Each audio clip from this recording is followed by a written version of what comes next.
Elemental Guardian Mirror? More like Yar'll be there for you till the end of round time. Fresh and buds now. Fresh and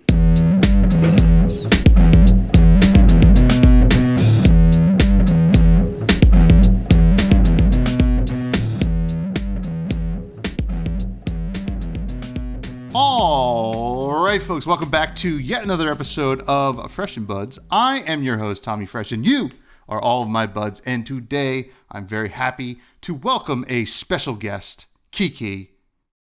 How are you doing? Hello. Welcome to the show. Hello, thank you for having me here. I'm doing great. We've just been doing a bunch of stuff for, the Pitch Perfect podcast. So kind of already in the mindset of being a podcaster kind of situation, but it's nice to be on the other side of things, so to say, this time. Not to have to think of the questions. I'm very excited. Things are just super busy. Made way too many social plans, but here we are, we're doing this. This has been booked in as the only one I remembered. Well, I'm personally happy that you remembered, but, this is going to be fun, but I will be hitting you with hard-hitting, I can't even speak, hard-hitting journalism questions today. And like I told you, I messaged you. I said there is an exam at the end. Unfortunately, it is very hard. No, it is going to be a good time. We have a great show for you all. We're joined by Kiki. We're going to get to know them. And then we are going to talk a little bit about maybe some of our favorite hunted cards because, we're in this like weird point between RTN season and London, where, it's not quite high seas yet. And listen, the wound from the hunted is still fresh. So let's pick at it a little bit. And then we have some great listener questions from the Buds Discord, as always, and we'll get to that as well. But first, Kiki. Hello. You have been involved in Flesh and Blood for quite some time. I think that is fair to say.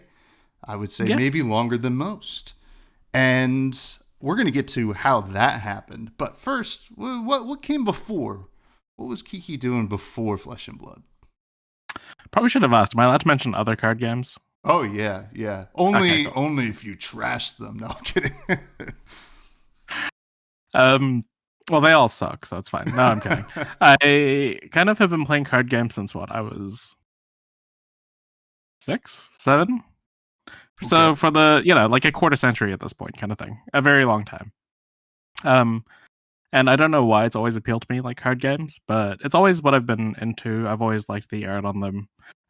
What art I like in particular kind of has changed over time, of course. Like when I was a kid, I was playing Yu-Gi-Oh!, I guess. And nowadays, the anime aesthetic isn't really my sort of thing anymore. So, growth. But I started with Yu-Gi-Oh! And Pokemon. It's just like a casual, don't know how these rules work, of course. And then like Duel Masters is the one that kind of got it in for me. So I'm not sure if you're familiar with that. It was... I know of it, but if you could explain it to me as if I don't know, that would be helpful. So Duel Masters was created in Japan as a way to get Japanese children to start playing Magic the Gathering. It's made by the same company. And it was kind of like a simplified version of Magic the Gathering, and like that's kind of what got me into starting to play in stores. So I started attending tournaments for that. I was doing pretty okay in that, and that's kind of what really started growing my love for trading card games as a community and not just something I did with like the friends I already had.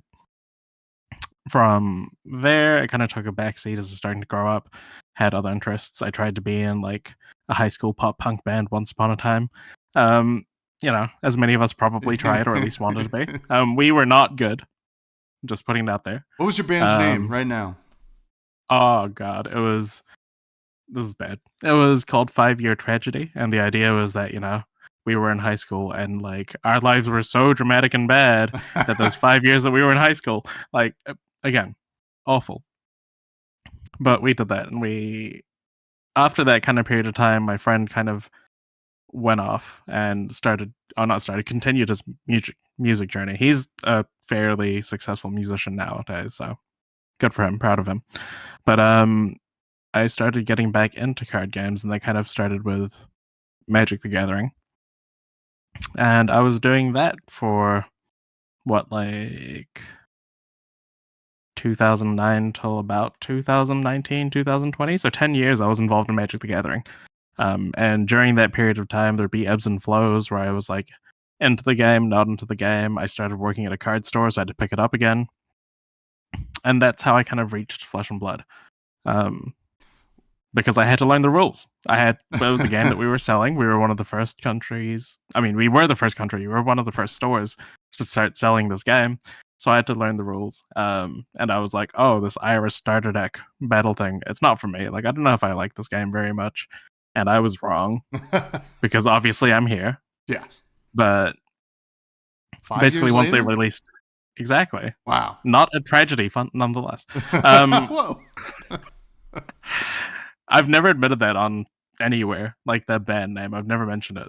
So Well, hey, I'm embarrassed. I'll tell you what. We have one thing in common. I mean, we have a lot of things in common, obviously. It's a Flesh and Blood podcast, and it's brought us together. But I had a band in high school, and it also had the number 5 in the title. It was 5 O'Clock Shadow. That is because our one member had been growing a beard since like 6th grade. So it was like, it was a little tongue in cheek, but we were like, people always ask what kind of music we play. We play some pop punk, but like, I felt like if I were to actually sum it up, we were like a Weezer cover band. Mm-hmm. It was just all Weezer songs. But anyway, continue. So that's kind of how I got into Flesh and Blood, was through learning the game there. It was a beautiful time, early Flesh and Blood, right? Like, we didn't know how big it was gonna go. Like, I'd made a handful of friends, like Kasharn. People probably know Kasharn at this point, know of him at the very least. I met him through Yu-Gi-Oh! Like, when I was working at the store, but we became friends through Flesh and Blood, and like, we would get excited. We'd get like a handful of packs, maybe like 4 packs in a week or something, and would open it up and would see like Showtime, and we get so excited because like, whoa, this is a blue block 3, this is amazing, this is the best thing ever. And so much simpler times. I kind of wish like I could go back to that, whereas now, a lot of people open boxes, open cases, you open your foil Majestic, you're like, but I didn't hit the legendary. Like, we weren't that big on legendaries back then. We just loved the idea of the game, and it's come such a huge... why was I going there? It's grown to something much bigger than we could have imagined, I guess. And like, the only regret, quote unquote, is not buying boxes of the stuff in the past and hoarding it. But I still have my one, so that's okay, I mean, it's good to have. Yeah, it is. It certainly has grown into something that probably, I think, a lot of us who got into the game, although it's funny to think about, right? We both create content. There are probably people out there listening to our content that just got into the game, which is awesome. Welcome. This is sick. Welcome to, the 2 best podcasts in the game. But it's pretty crazy to think about that. But at the time, like when I got in as well, I was like, I hope this sticks around. But, I want to ask, obviously it was very exciting, for you to kind of get your hands on the cards, right? You even mentioned like Showtime excited you. I mean, listen, not many people have, said that sentence ever, right? Like, that is pretty impressive. So what took you from like opening Showtime and getting excited, Blue Block 3, this is so cool, to, you playing competitively, because you had some great competitive finishes, like, pretty early on. So coincidentally, around that same sort of time was the pandemic, and like Magic the Gathering is falling off on its competitive kind of scene, and like I was like fairly jaded with Magic at that point already. I had like a local playgroup that I was playing with that, not to like completely throw them under the bus or whatever, but there was like a lot of like sexism in that sort of group, and like I wasn't kind of vibing with that. And like, I found like the average Magic player that was around me wasn't the kind of person that I wanted to spend my time with outside of trading card games. Sometimes even in trading card games, but outside of trading card games. And like, that's a big thing for me when it comes to trading card games, is I like the ability to hang out with them and talk about other things or experience other things with them, not just the card game aspect itself. So I was already falling more and more out of the competitive scene in Magic the Gathering, and then the pandemic kind of shut down their entire system, whereas Flesh and Blood's one was just starting to grow at a really awkward time, admittedly, because again, the world was shut down, right? Mm-hmm. But the main thing I liked, which doesn't really exist in Flesh and Blood as it is nowadays, is the grindiness of the game. Like back then, the games were so slow. You were fighting over edges of like 1 points, 2 points of damage over the course of turns. You didn't have these big sort of explosive damage outputs that we have back then. And I've always liked mid-range and slower decks. So I was a big fan of that, how that played out. And pitch stacking was an idea that was new to the game, and some people were starting to develop that. And I was like, that's a really cool idea of like trying to play for such a long game that you're setting up turns 10, 15 turns in advance. It's not a skill that I've been able to successfully pick up yet still. But the idea of like, hard. it's so hard. But the idea of having that sort of like thing to work towards, and it kind of gave me goals to improve. It was a very different game than anything I had played, except for one trading card game, which is arguably my second favorite one. And yes, I really just loved that aspect of it. And then the people I kind of met through it were players from a bunch of different card games around my local scene. So we had like Yu-Gi-Oh players, Magic players. I don't think we had Pokemon players playing Flesh and Blood, but regardless, we had people coming in from different areas. Netrunner players were coming in. And I was suddenly making other friends, right? So like I've always loved the competitive scene, but the people that I was meeting through this were a lot more like-minded, and that was really cool to me. And then, of course, things started happening. The world was starting to open up more, and the opportunity to travel a little bit more, at least within my country, was becoming more open. And also, something that's like not as familiar to, I imagine, a lot of the viewers here. New Zealand's a small place. Like, we don't get big events for other card games. Like, Flesh and Blood is different because the game is made in New Zealand. So there is that bias that we get more events than, like, a country our size reasonably should, probably. Like, if you're looking at numbers or whatever. But suddenly these opportunities were opening up to me. Like, I could go to these bigger events more frequently and stuff. And, yeah, I kind of lucked out a bit, and I finished second at a calling. So at that point, I was like, yes, this is the game that I want to commit my time to. And the competitiveness kind of died down, but the love is still there. Well, I mean, clearly you've committed time to the game in many ways at this point, 5 years later after opening Showtime. I'm sorry. I keep harping on the Showtime. It's not valid. But no, it is pretty impressive. I always felt the same way, to kind of relate it back to my experience, that the like-mindedness was not there in Magic for me either. And Flesh and Blood was kind of like this weird little crucible of people that just really wanted to like play games and were accepting of it's not perfect everywhere, right? It's not going to be, but it just felt like it was going to be the closest thing we could get, right? And that was just so invigorating, I felt as well. Now, I do want to ask, and I always like to ask people this question, who have been into the game or at least experienced the game for most of its life cycle, right?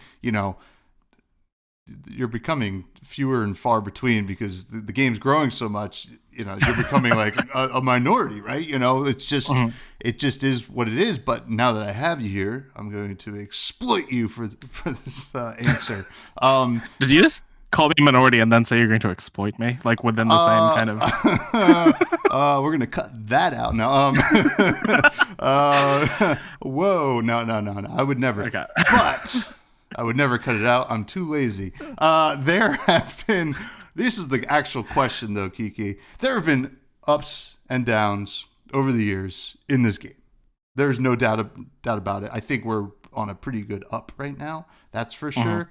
But for you, as someone that has experienced the game for so long and seen every up and down, was there ever a moment in Flesh and Blood's lifespan that got you worried? Like, oh, this game might not stick around. So I've mentioned that I've been in the card game industry for almost a decade now, right? I didn't give you a time frame specifically, but I've been working at a card game store for about 10 years almost. And there's kind of this idea of a card game existing for 3 years. That's the mark where you know a game's going to be successful or not. Because games are often successful that's not true, because there's a lot of games that don't work out. But the ones that seem successful always boom at the start, right? And like you got that with, say, Lorcana, the first set, amazing. A lot of people love that. You get that with, I guess, Star Wars Destiny. I don't know as much about that, but that game is also pretty popular. One Piece absolutely exploded. That stuff couldn't stay on the shelf. Flesh and Blood was kind of similar in that kind of aspect, where the game first came out, it started off small, the pandemic happened, people started buying into it, and then once that happened, there was that boom. So this was around Crucible, I would want to say, between Arc and Crucible, where this game started exploding in popularity. And there was this sort of, I don't want to say artificial, but there was a hype around the game that wasn't necessarily about the game itself. It was more about the collectability. And that's a scary thought for this game that's trying to grow, because you're obviously selling, but are people buying it for the reason of wanting to play this game? Did this freeze? It might have frozen. No. I'm not sure. Oh, okay. And we're leaving that in too, folks. You're getting the authentic Fresher Buds right now. That's perfect. This is ideal. So that kind of moment in itself is kind of intimidating, because this game has, like, people start viewing it for the wrong reasons, right? Like, there was a lot of naysayers in my local area that didn't play Flesh and Blood. They were just like, oh, this game won't thrive. This is just like a bubble. It's going to burst, and then people will stop caring about it. So I guess that's kind of the point that like scared me the most. Like, because at this point I was trying to sell my Magic collection, mainly because I just didn't want to have it anymore. I wasn't interacting with the game. Yeah. And I was like, well, you know what? I like this Flesh and Blood game, even if it doesn't pan out. Like, at this point, I'd still been collecting the whole game in its entirety as playsets. I'm like, I could just keep it as like a little board game for myself and play with my friends, you know? It'll be neat. But we did eventually get to that 3-year mark, which, if I'm not mistaken, should have been after Dynasty, like Dynasty Uprising, I want to say. Dynasty Uprising, maybe at the About to Be Outsiders. Oh, sorry, yeah. Outside is what I meant, sorry. Oh, no, I don't remember, actually. So, Heavy Hitters was 5 years, right? The beginning of the 5th year. Yes. Right? And yeah. I don't know. I think we're I'm close. Not sure. I'm looking at my box collection right now, and it's like in chronological order, so I'm like estimating. Okay. But yeah, we hit that 3-year mark. And that's kind of where I'm like, okay, we're smooth sailing now, as long as there's no like huge fuck ups. Then am I allowed to swear? Yeah, you're allowed to swear. Okay. Yeah, as long as there's like no huge mistakes or whatever, then I see this game going on for quite a while. So I guess, like, yeah, the part that I was most worried about was pre 3 years, because that's where the game's still growing, still trying to prove itself, and there's usually a set that doesn't do too well, which arguably at the time, funnily enough, was Everfest, but has since gone up because of the quality of cards in there. But at the time, Everfest wasn't great. People weren't super excited about the cold foil potions at the time being the cold foils. But then they really knocked it out of the park with Uprising, and the game kind of went back on track. And yeah, of course, like, that's just from also the card game, the aspect of it, right? But like in the community, there's been more up and downs in the community sort of situations. There's been infamous moments where people have been called out. Bad behaviors happened. I don't know if we need to go into them and stuff, but you know, there's been some obvious downs with the community's been a bit rough. But even in those moments, I'm like thinking to myself, like, yeah, it sucks for a lot of people right now with these attitudes going on about, but like, I know that we can get through it. Like, this is just a thing. We've gone over stuff in the past, and we can do it again. So in that kind of aspect, I'm chill. Like, no worries there.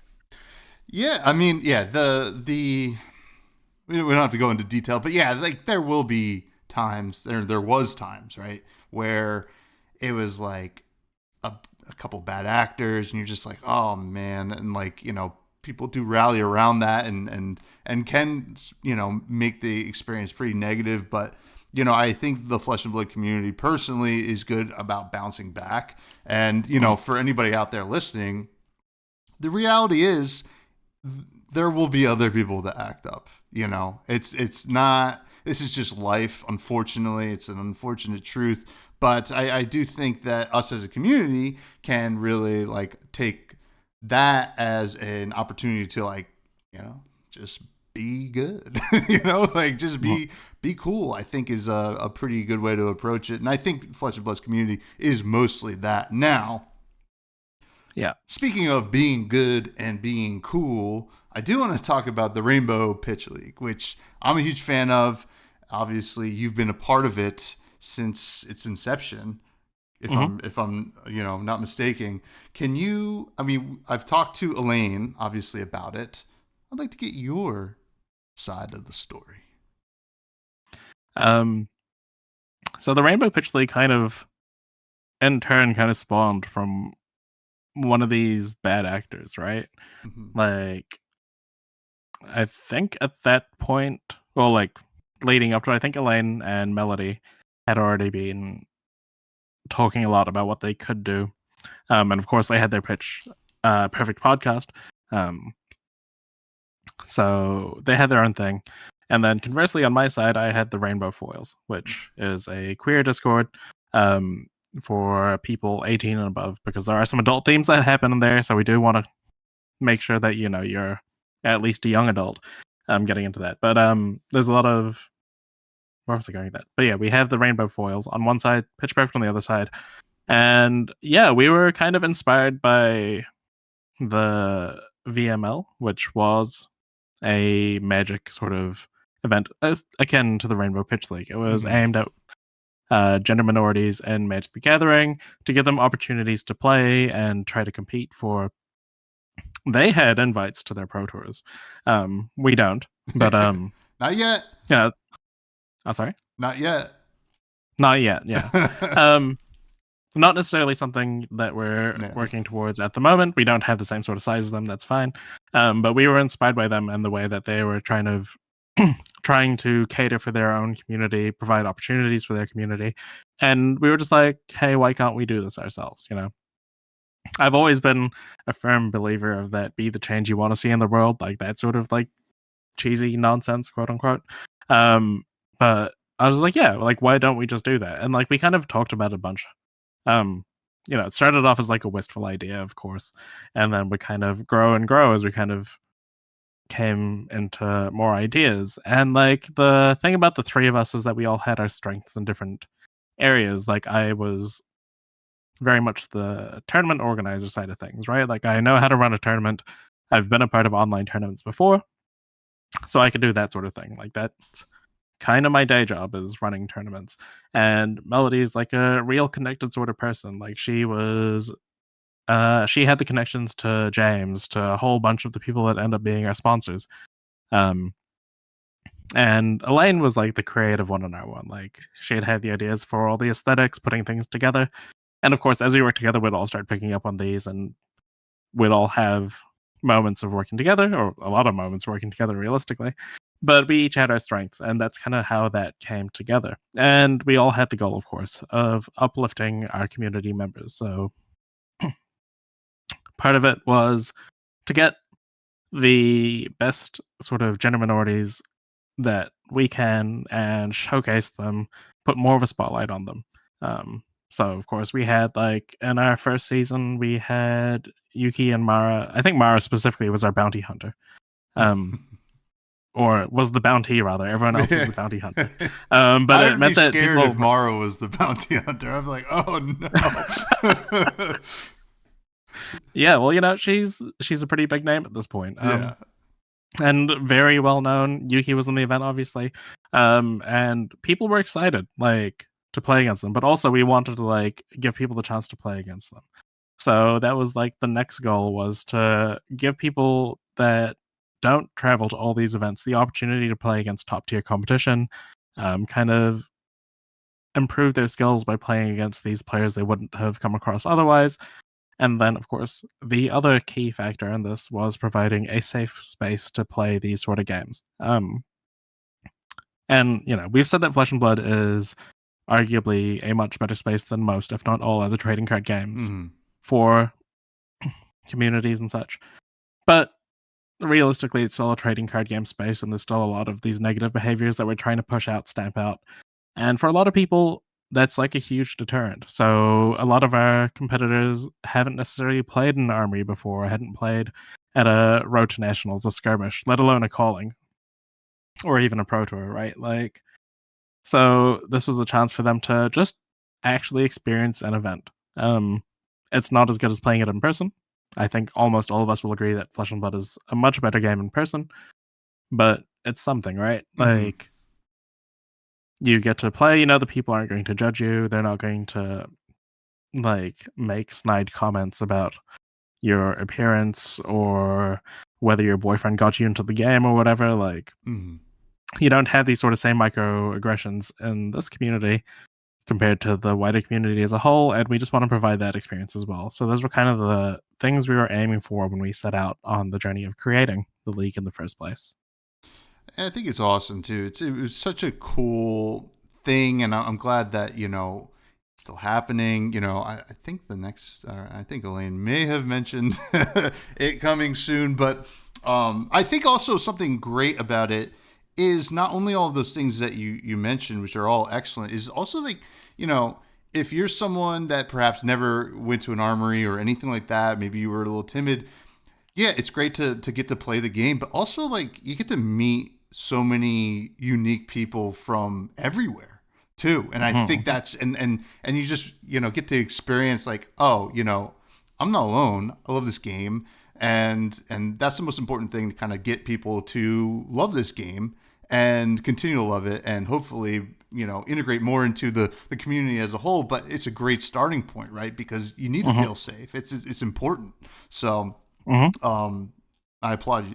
I applaud big time. Sure. Now, you are now co-host of Pitch Perfect, which is pretty awesome. How you feeling about that, Kiki? Tell us. It's a lot of fun. So much fun.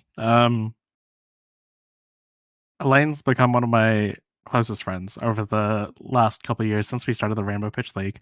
And it's so much fun to just be able to kind of chat with her and have discussions about something that we obviously have a shared interest in, being Flesh and Blood.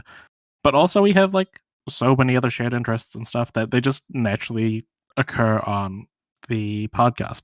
I can't remember exactly what she talked about when she was on here last, but functionally we have an alternating schedule at the moment where we have just the two of us hanging out, and then we have a guest, and we have an actually structured episode.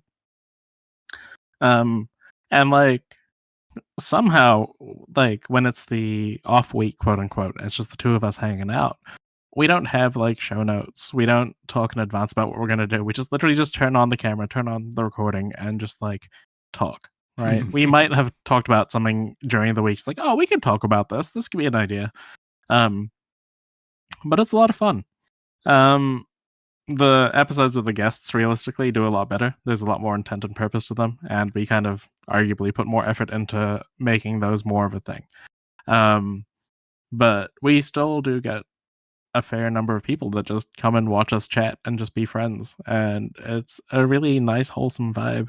I'm really thankful to be working with her on such a regular basis. We now converse almost every day as a result. But it's great, and I love having platforms, which sounds kind of self-serving, but I kind of got into the space of being a more prominent figure. Trying not to toot my own horn a bit, but with trying to become more of a prominent figure in the community, that came from that calling that I was a finalist in. I had, at that point, there wasn't very much representation that was publicly out there or whatever. Like we obviously had queer folk, trans folk, etc. in the community, but like they weren't overly vocal, right? Like the game was still growing at that point, still very small. So when I ended up becoming a calling finalist, people were messaging me being like, "Oh, it was really cool to have this sort of representation on camera. Like it was cool to see people like us on stream." And like that was because I did my nails in the colors of the trans flag. But I was like, "Oh, like as a kid, like there wasn't very much queer representation in trading card games." And like I didn't notice at the time. I was like, "This is fine."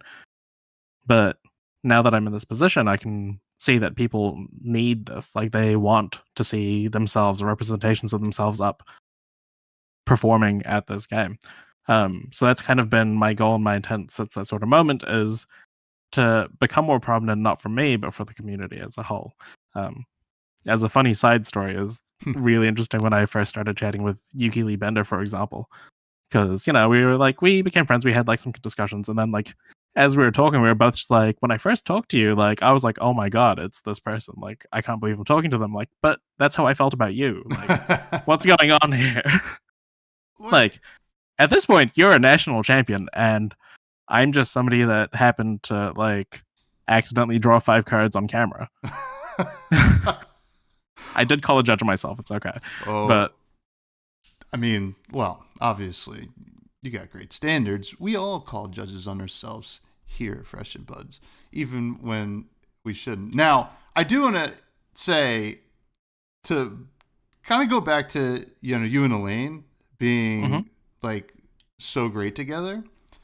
This is like totally my speculation. Not even speculation. This is an observation that I had last time I chatted with Elaine, and I will say, it's kind of how I knew that Pitch Perfect was going to have this great, longevity, and you two are going to make some great content, because when Elaine was talking about you, the way she lit up was just like incredible. I was like, okay, this is right. Like I'm like, oh, like I could feel the passion, the happiness. It was super cool, and I just wanted to put that out there because that's like so important, because like obviously I have a podcast where I have somebody different on every week, right? So I don't get to have as much of the I mean, the whole point is I'm trying to make buds, right? I want to have friends in the games, and like I want to have friends on the show, right? So like I'm trying to get that with somebody new every week, but that's my favorite thing when I listen to podcasts, when I feel that friendship, and I just think it's awesome. I just want to put that out there, and to kind of also add to the other thing is it's great to see yourself out there, right? In other people and doing things that you want to do. And I think that's so important. So yeah, I don't know where I was going with that, but I just had to say it. I'm glad that shows, and I'm glad that she feels that way about me, because I'm, again, super appreciative that we have these opportunities. We have very similar mindsets when it comes to our creative endeavors and projects and stuff. Like we think very similarly. We have this kind of joke where we're both like dreamers, or we're not necessarily doers. Like the execution is something that we could always work on, be better, but like ideas, we've got ideas. Like we're ideas people. So we really work well together in that respect. And funnily enough, being in different time zones also works really well, because I am on ridiculous demon hours at all time. I do not function within the New Zealand time zone, but I function pretty well in New York time zone somehow. Listen, we're doing it right now, I guess. Now Exactly. you are an idea person, because here's a little inside baseball for all the listeners. Kiki came up with the show title for this episode because I was like, what are we gonna call it? And boom, let's have a Kiki. Perfect. Now, what's going on beyond? What's next? And then we're gonna do some fresh faves. Perfect. What's next? Ideally, a break. I've just finished running a small tournament in New Zealand. I say small tournament. It's like a nationwide tournament where people, surprisingly from around the world, attended in small town New Zealand, and we held a barbecue. It was a great time. Sounds It great. was a very casual event. It's the kind of event where you're allowed to like drink while playing your game if you want to, within reason, of course. But we just did that, followed by a calling, and an actual calling in Christchurch, followed by Road to National Season, and I can't remember the last time I had a weekend of doing nothing within the last, I want to say, 5-6 months. So ideally, a break is coming up, but realistically, I don't think that's happening with Nationals coming up. I believe I'm currently the 31st in my country. So I think I'm qualified for Nationals. I'm almost certain I'm qualified for Nationals. A very rather drastic fall from being number 4 in the world once upon a time. Just technically, that's a fact. I was number 4 in the world. You'll get back. But we're gonna do it. I realistically don't think so. I don't have the time or energy to want to commit to that, and that's okay. This is not a realistic podcast, Kiki. I'm sorry. We're doing it, and I'm helping somehow. Okay, sure. Yeah, okay. I guess I need to start practicing. There goes the idea of not having any plans, but no, like that's the vibe, right? Like I'm kind of excited to see what's coming up in the future. Of course, we have High Seas coming out. So I'm excited to see how right or wrong my predictions are with that. Worlds isn't on the cards for me this year, admittedly. Just on an effort basis. Mm-hmm. But I will caveat that with Worlds wasn't on the cards for me last year either. And I was in Osaka like 4 or 5 months ago. So there we go. Yeah. Oh, we've just also updated the aesthetics of the Pitch Perfect pod. So just released literally 10 minutes before I got on here. So we've changed up a little bit. No, it's very new. And yeah, we also, in terms of like what we want from the pod, we're going to try to expand and grow it a little bit. So Elaine's been making more of a push to be the competitive player. So we're going to try to do some gameplay videos, perhaps. We have some sort of how do I put it? We have some ideas in the pipeline coming up. Ideally, we just need it to kind of come together and figure out the times and stuff. So no promises, but we are working on ideas. And yeah, of course, we're just trying to find ways to interact with our guests. So like one of the things we're doing to grow our channel is to like have specific segments that are like guest specific. For example, with the summer episode, she loves Sabrina Carpenter, so we did our own little Sabrina Carpenter outros. For Kale, they love lore, so we did like a little lore quiz where Elaine and I embarrassed ourselves. Things like that. Yeah, so I'm really excited for just the creative process. Like even regardless of whatever happens in terms of like the channel growing or whatever, I'm really just enjoying the creative process of making stuff, right? Like even if I'm just doing it for myself and however many people listen to us, it's just a lot of fun. And sometimes we're going to have these bigger, more serious episodes, like the Caroline episode where we tackled some heavy issues. There's also still a lot of fun to be had and a lot of creativity to be had. And of course, there's also the next Rainbow Pitch League Season 3 that will be happening. I know Elaine mentioned in the previous one, but details are still very much to be confirmed and discussed. But that's very much almost at the top of our to-do list is to start putting that together. Well, it's all very exciting, and I'm happy that it's all happening, and I'm glad that I get to share this space with you guys. It's very exciting, and I'm excited to see what some of those ideas are, and because I love ideas too. So it's gonna be very cool. Now, Kiki, we do have to get your fresh faves, of course. Mm-hmm.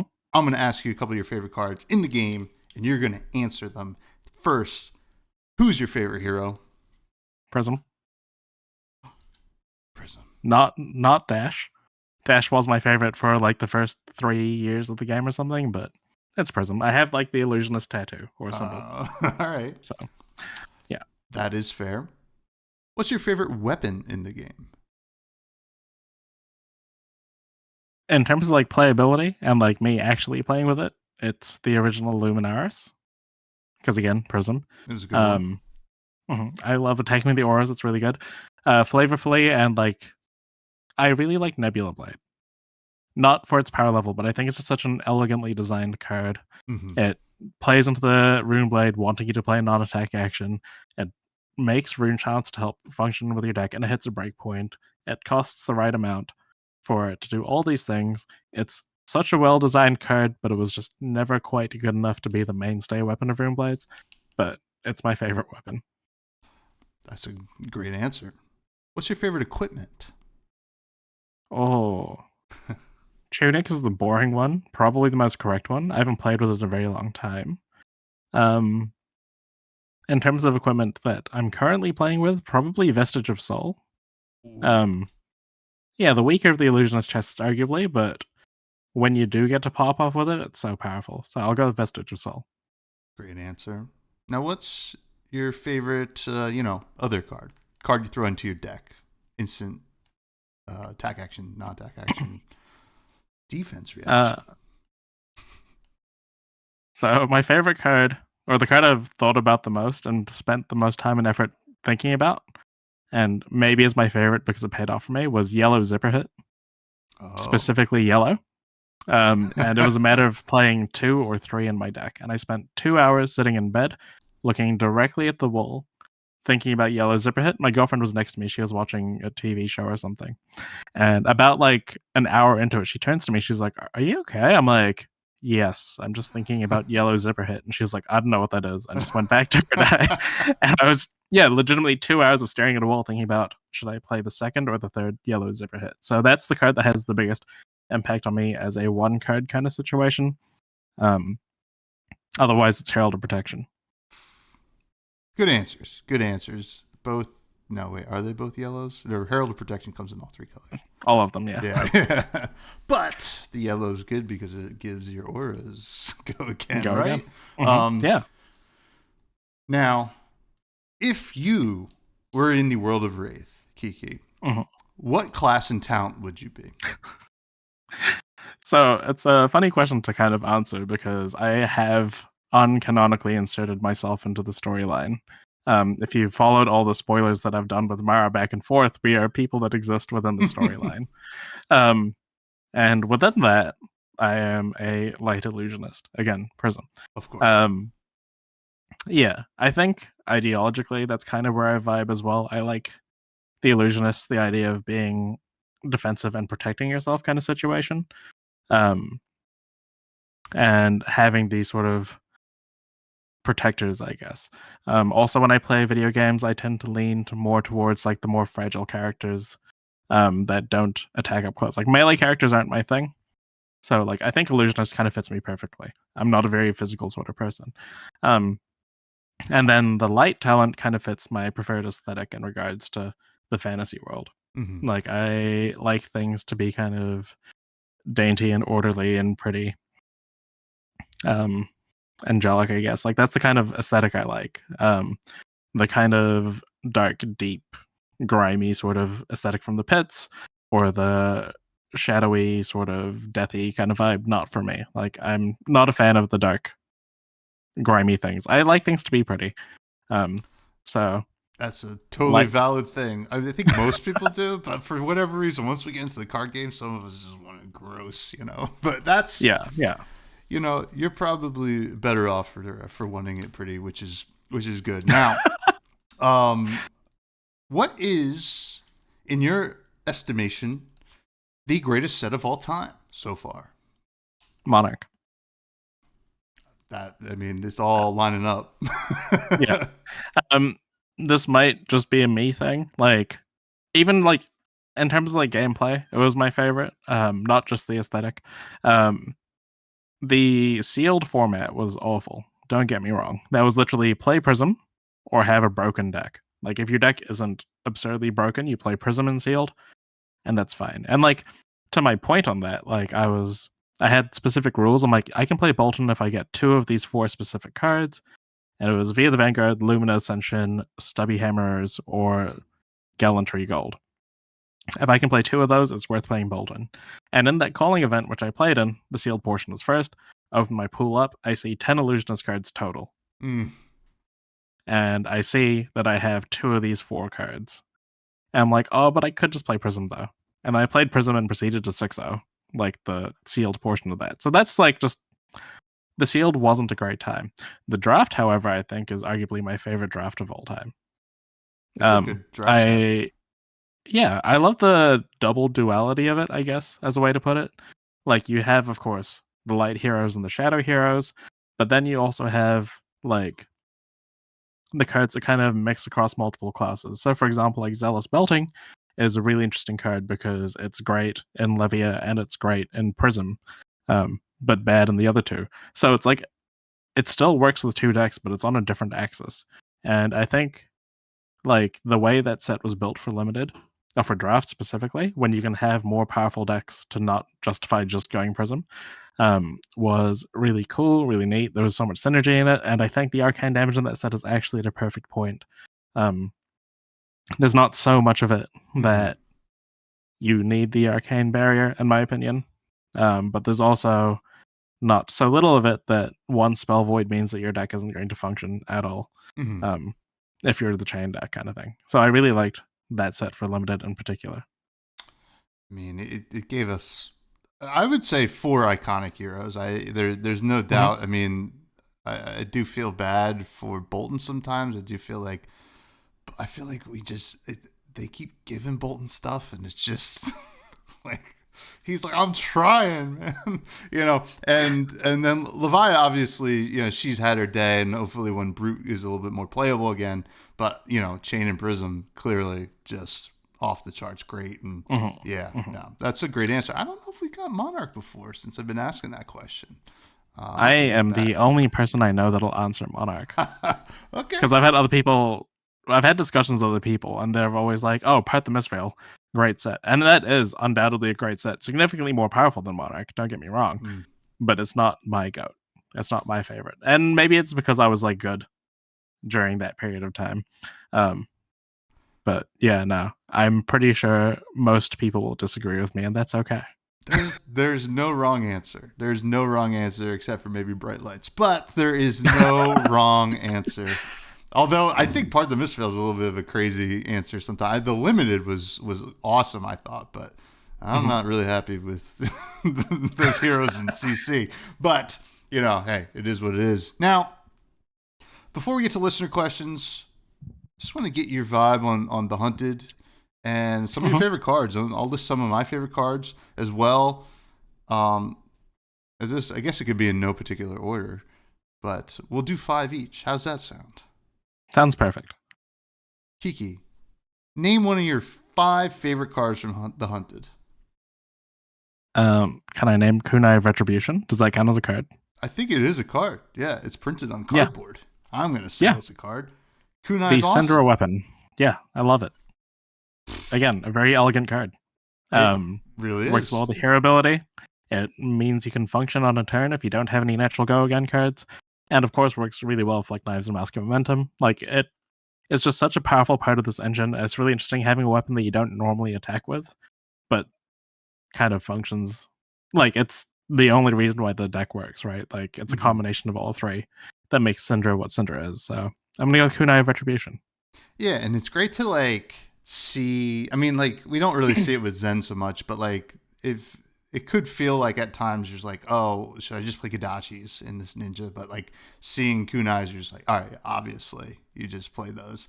I'm gonna stay in the same theme. I'm gonna say Obsidian Firevein. I love that weapon. That's so cool, and it's just like. I mean, whatever. It's just raw numbers or whatever. I mean, like Fang's not really offering the on hits per se, but I just like I feel like you could just feel the vibe of Fang just kind of going off with those fire veins. I really want to see like, they definitely want some kind of like long whisker loyalty kind of combo thing going on. You don't see it as much, but Obsidian Firevein, very cool. Oh, very cool. I love the idea, like, because Warrior, the key thing of Warrior is the combat tricks, right? Like, the reaction step is their main thing. And I love, like, being on the Fang side of it and watching opponents sweat this first attack, being like, well, they're gonna give it +2. It gets 1 from itself. It's gonna get go again, so it goes to 4. I'm on 1. I need to like overcommit a block to this. Do they have another pump? I can't risk another block, so I'm just gonna put 2 cards in front of this and not die. And then you just play like this random instant that gives you a fealty that happens to be draconic. You're like, okay, now this next check is coming in now. This is the one that actually threatens you. It just strikes so much fear into your opponent. It's beautiful. It really is. Name another card. We're not. I guess. What's the second card, Kiki? The second card. Is it? I'm also really bad with card names, but is it? I'm getting worse with card names as there's more cards. Yeah. We only have so much memory. Yeah. You know? We're maxed out. Exactly. But there's that 0 cost 4 to your next dagger that gives a draw. Savor Bloodshed. I should have committed. Savor Bloodshed. Like, that card is nuts. That card is Snatch with Go Again. Always Go Again, right? But assuming that your attack also has Go Again. But like, because I was playing against someone, they did like the whole Kiss of Death, Savor Bloodshed situation. And they're like, 11 draw a card on hit, like you lose 1. I'm like, I'm just gonna take 12. And I was like, you just played Snatch the Go Again against me. And they're like, oh, but you had to play an attack. I'm like, yeah, but like if you ignore that attack, it was 4 damage and drew you a card, and you had another action point. Like, that's so disgusting. Yeah. I feel like sometimes in this game it's like the power creep isn't obvious. Right. Sometimes it is. I think this one is the obvious power creep a little bit, which is pretty cool. The next card I'm going to say is, this card is so cool.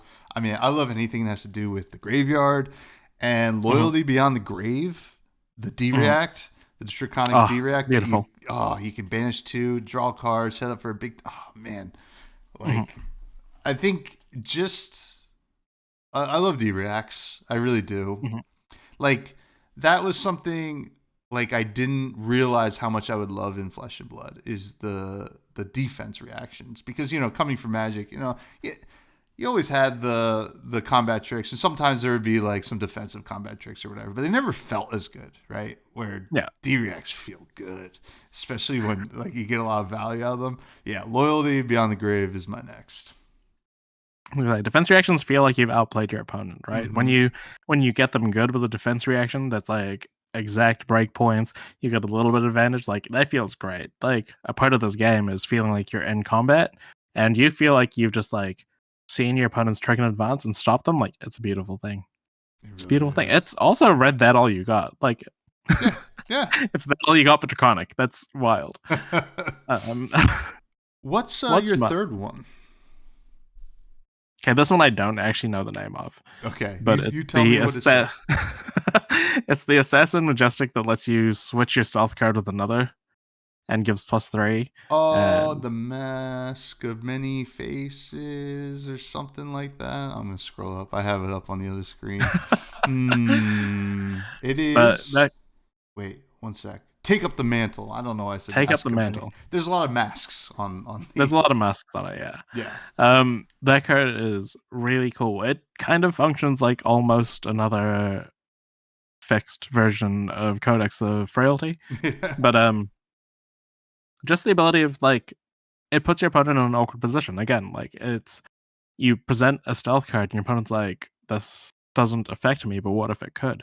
And then of course, it gives the +3. It turns on like in new. It's kind of disgusting, I guess, or whichever. Yeah, with Prognosis. Again, bad with card names. The one which wants you to have 3 reactions. It's absurd with that. Yeah, like actually absurd. So the card is super powerful. It allows you to rebuy your powerful engine cards in this class that isn't necessarily known for dealing a lot of damage and isn't necessarily known for having a lot of specific threats. Like, this adds more threats to that deck and makes it more cohesive. So I really love that. Yeah, it is sweet, and it is like so scary because like they play it, and then you're like racking your brain like, what do they have in their graveyard? And then you just gotta be like, oh man. That's a great answer. My third one is one that doesn't really see play, but it's just one of those cards I got my eye on. Rotten Remains. This is the blue generic majestic. Attacks for 1, blocks for 3, and it costs 0. When this attacks, you may banish a card with 1 attack from each hero's graveyard. If you do, this gets +1. Then repeat this process. Like I said, I like stuff that banishes from the graveyard, and then the art is, if anybody knows the pondering meme or ponder your orb meme, this is like the ponder your toxic sludge. And I just kind of love it, and the character is like got like a nasty look. I don't know. It's gonna be maybe okay one day. I don't know if it's ever gonna be good. I think it's okay now. My opponent made me pitch 3 during their turn. Oh wow, really? Yeah, they targeted my kunai. Oh wow! But I had a kunai in my thing, so I had to like revive it back. I thankfully had one of my 3 yellows in hand, so it's only 2 cards. But like, I spent like a solid 2 minutes being like, do I just lose my kunai? Like, what if I play another one and then I just have no way to flick knives ever? That card is very, very cool. Also, in the new mirror, it's going to get horrendous. Like, or like new versus any assassin, like, it's going to be disgustingly good in there. Oh, that's so true. Yeah, it might be actually really good. What's your 4th, Kiki?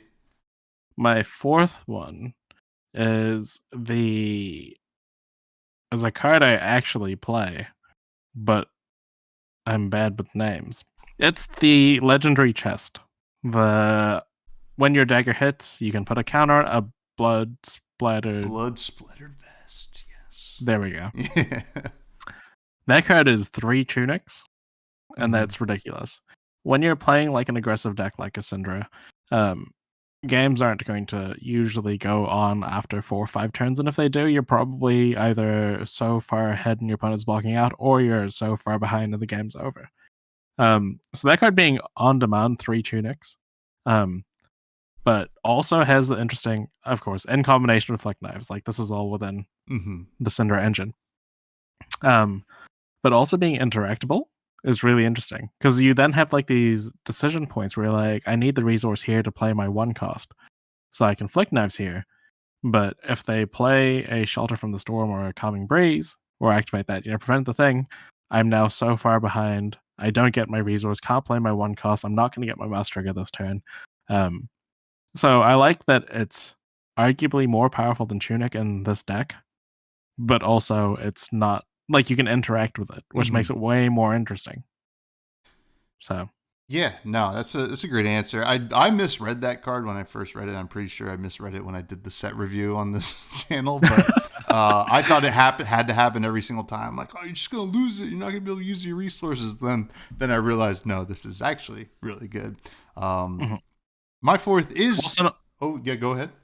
Also not once per turn, and that comes up occasionally. Yeah, which is, hey, listen, if I can create 2 resources to just send a CNC, I mean, that's pretty cool. I'm gonna, for my 4th, sure, it might be the best card in the set, whatever, Shelter from the Storm. Like I said, I like D-Reacts. The card's awesome. I mean, should it have been, I guess it should have been a Majestic, but man, is it expensive? I don't know. Yeah. It's just like Shelter from the Storm is just feels so good. And like, I do like the decision in deck building that you have to make with it, because you're like, if let's say you had a deck that ran Sink Below before, and you're like, okay, now I have these Shelter from the Storms. Sink Below is still an all-timer, right? Do you do a blend of both? Do you try to make room for both? And it's just the tension there is really cool. So Shelter from the Storm, 100%. Similar vein, this was always going to be my 5th answer, is Calming Breeze. I think that card is underplayed. I'm not just saying it because it was the spoiler that Pitch Perfect had either, but also it is. But I think it's kind of underplayed. Like, it's not for every deck. Not every deck can handle having instants. It's also not for every metagame, because it's not going to be relevant in a lot of times. Like, if Syndra's not good in your local area, you don't need to be playing Calming Breeze. But what it does that Shelter from the Storm doesn't let you do is arsenal it and still get that effect. So in the matchups where you really want that effect, like Syndra, you can arsenal your Shelter from the Storm. You don't want to ever IP yourself with Shelter from the Storm. And a defense reaction for 4 is still great. But Syndra can fight through that with the flick knives and, have awkward breakpoints still. Like, you will stop a breakpoint, but the mask is still going to be threatened. Shelter from the Storm nullifies that. Just completely.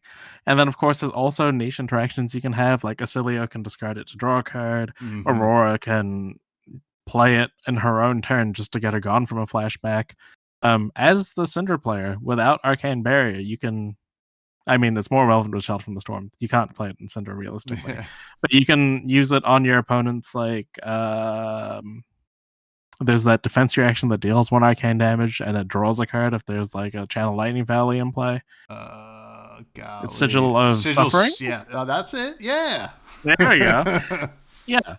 Like, there hasn't really been a point in the game where 1 incidental point of damage matters so much compared to now. Mm-hmm. So I do think Shelter from the Storm is the significantly better card.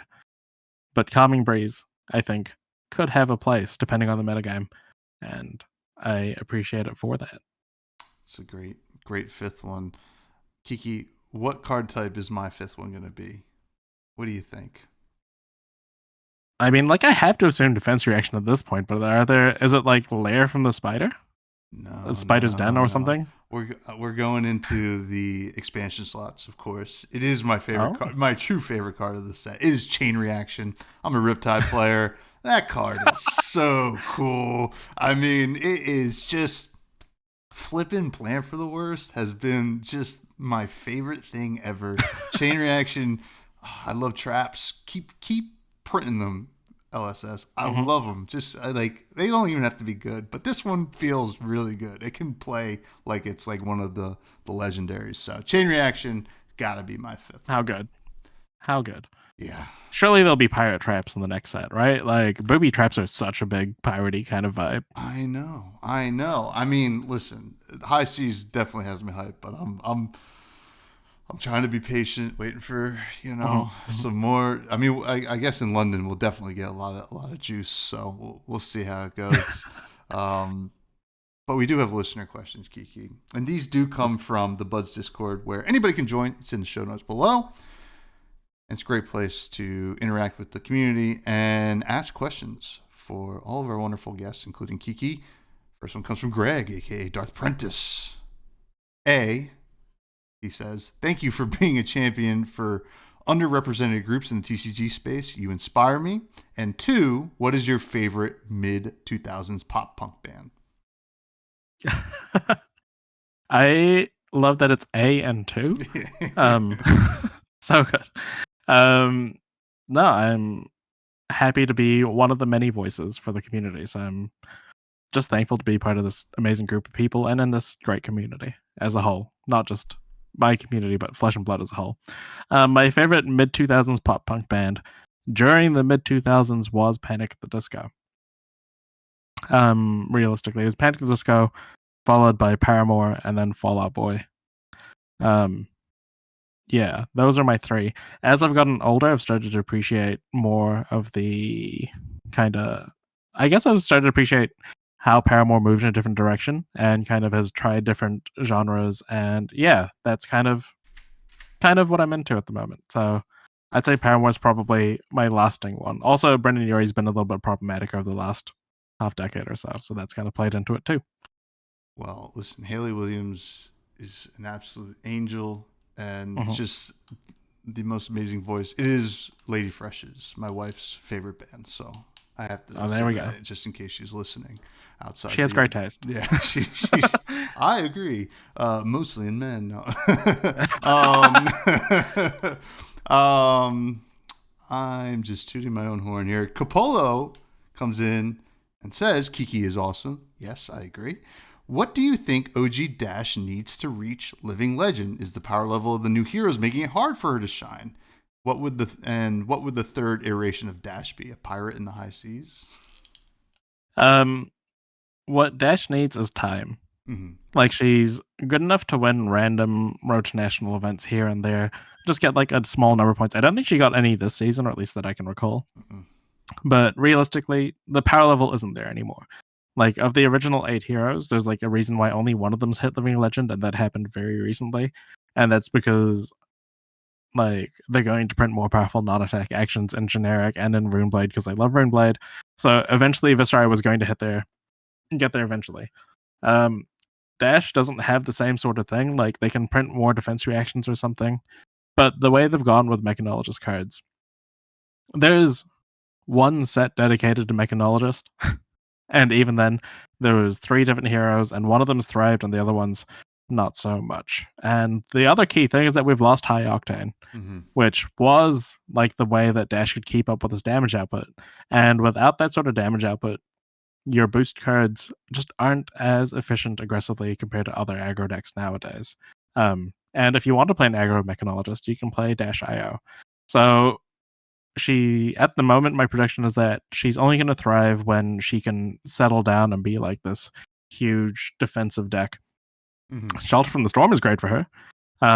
And you're just going to be going the play items to bolster your weapon kind of situation game plan. And that might be good enough to take out some Road to Nationals.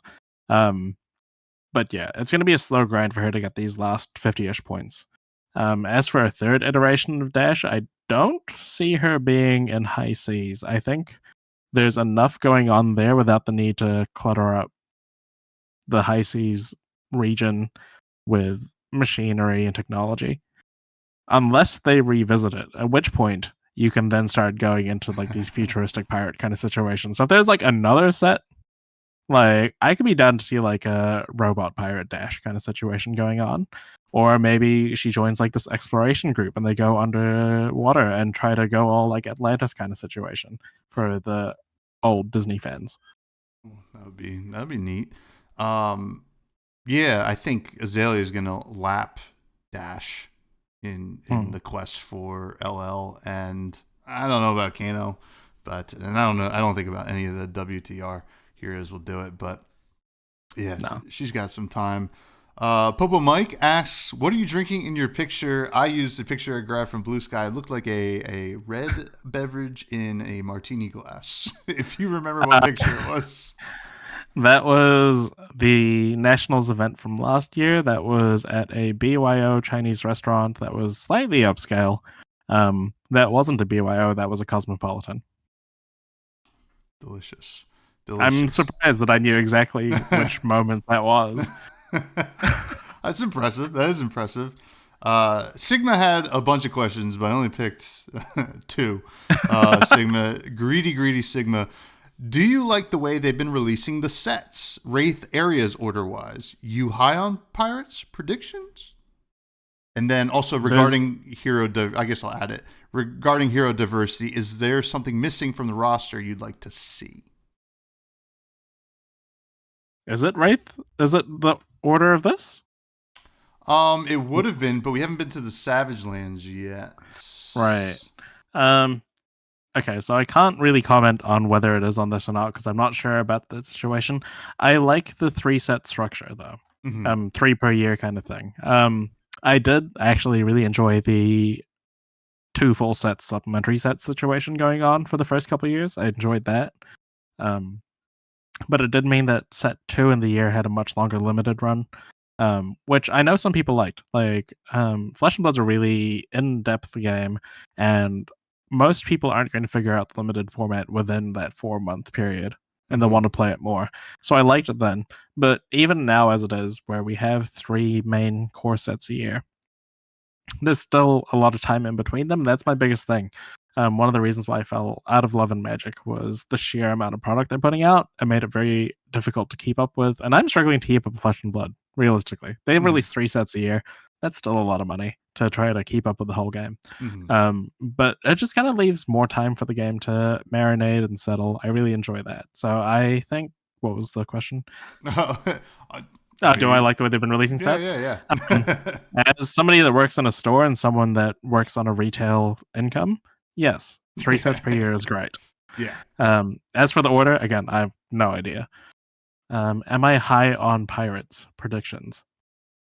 I am high on High Seas. I think it's going to be a super fun set. I want them to be like super silly with it. Like we get a lot of seriousness from like the Demonastery, Shadow's death creepiness, all of that sort of stuff.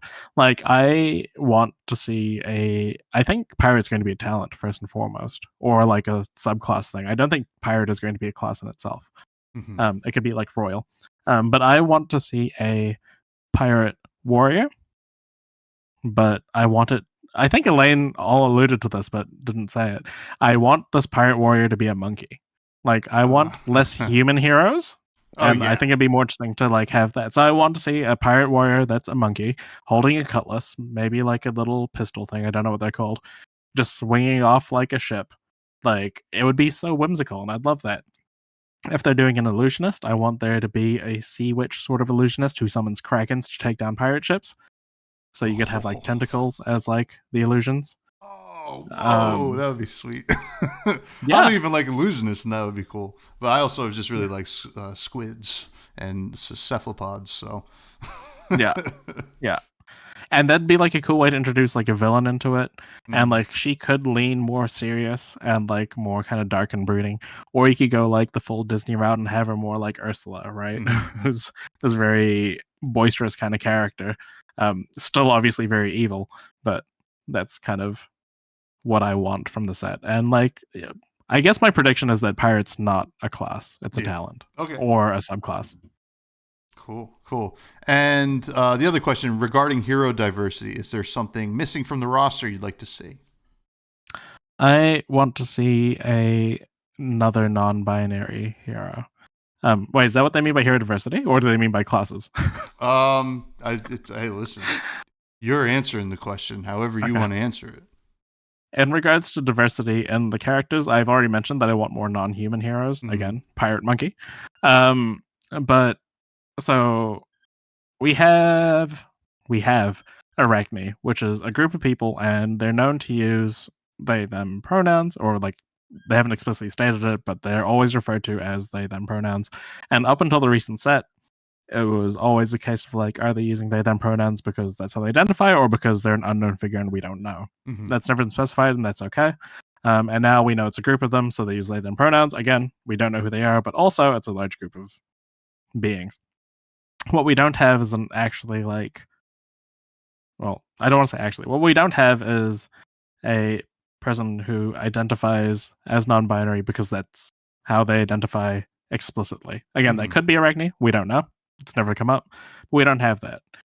So I want like an actually gender diverse character in the game. In regards to hero classes, is the hero diversity something missing? I mean, like everyone wants Necromancer to come up eventually, right? Yeah. That's the kind of thing that could come up. I think a druid would be kind of cool. I think of illusionists in so many different ways. Like you could have a druid that summons illusions of different animals as their armor, right? To be the druid. Yeah. So it's like technically an earth illusionist, but it's a druid. In the same way that you could have an illusionist who summons zombies back as illusions, and that would be the necromancer. Because otherwise, yeah. But also, I don't want to be like, we should have more illusionists because my teammates will kill me. Yeah. Well, I mean, I even think like Briar was like close to, I mean, like at least in theme, a druid, and yeah. But yeah, you're pretty spot on with the illusionist comparison there. Now, the final question comes from Mara, the bounty, from not the bounty hunter. Thank God. Kiki, with both your familial bond with the Empress of Volcor, as well as your known ties to the corporations of Metrix, how do you maintain an air of impartiality as a Solanian diplomat? Holy smokes, Mark. There's another question, but I'll let you answer that one first because the other question is a little bit heavier. So this comes with the idea of Mara and I putting ourselves into Flesh and Blood canon, right? So for those that aren't aware, Mara and I, during spoiler season, either one or both of us will have a spoiler, and we'll just make up some story, not necessarily on the spot, but we'll come up with it, and we'll do this back and forth, and we'll write in the script of our respective languages. So she'll write in the Imperial script. These are mostly in English, technically. Like, if you know the cipher, you can read these pretty easily. She'll use the Imperial script to kind of write her letters in. And she's also a great artist, so she draws art. I am not a great artist. I cannot draw. But I kind of have this sort of split personality. No, not quite. The way I've written my character is that there's like this evil side inside of me from when I came second at the calling. I used real world events to put into the thing, because when I came second at the calling, I was playing Olivia in the draft for the top 8. So, and they gave me a shadow spoiler as my first personal spoiler. So I was like, okay, I can make my character this kind of wholesome light illusionist that's been tainted by this evil shadowy demon and slowly descent into madness. And then depending on where we go in the real world with the sets and what spoilers they happen to provide me, I can change my character up as is, whether this influences me or not. The known ties to the corporation's metrics is because I was a huge Dash fan, and I still am. I just don't think she's good right now. And I was known very much for that. So how do I maintain an air of impartiality as a Solanian diplomat? I don't. Yeah. I really don't. Like, my character of myself in the Flesh and Blood world was betrayed by Solana, and by that, Prism hit Living Legend and left me, quote unquote. So I am now this kind of, I don't want to say angry and bitter character, but a very self-serving character. Like, this character I've made for myself is very explorative, also cares very much about her canon sister, which is Mara, which comes back again from the days of those bad faith actors when we would angrily respond to them on social medias and all that. And the phrase "the Sisters of Light" just came up, and that was kind of just who we were from that point. So she's my sister for all intents and purposes. This went on a huge tangent, but in short, I'm not impartial, right? Like, I am very self-serving, and I'm bitter towards specific groups of people, but also, like, I like to think that my character is still wholesome for the most part, right? And is just discovering things and going along with the world, but it's just kind of gritty and mean when needs to be. Listen, yeah. Hey, I love it. I mean, that's as real as it gets, to be honest. Now, a real question for Mara, though. When issues like transphobia and misogyny arise within the community, which you had just alluded to, you've always proven to be one of the most vocal, but also well thought and rational voices in the crowd. How do you balance the impact of being a visible community leader and role model with your own personal feelings when regarding the issues within the community? This is a great question. It is. And it's something that I get told a lot as well. When shit hits the fan, my response usually comes out, and most people are like, that's very well spoken. You didn't take shots at the other side, right? Mm-hmm. And like, I want to be like vile and vicious and mean back to these people, but it's not productive, right? Mm-hmm. Like, if you're just getting angry back at these people, there's going to be, I'm not worried about trying to convince them to be better people, because to me, it's like a lost cause.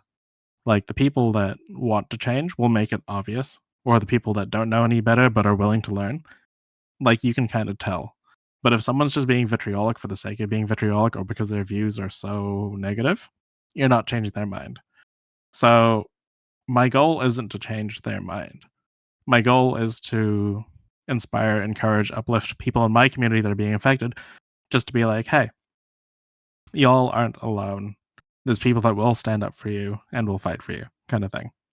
So whenever I word these sort of responses, if it's one that I've given time to specifically, it will take me like half a workday to kind of come up with a response where I'm happy with it, where I'm like, the situation is shit. I'm going to call out the people that need to be called out for this, but I'm not going to stoop to their level.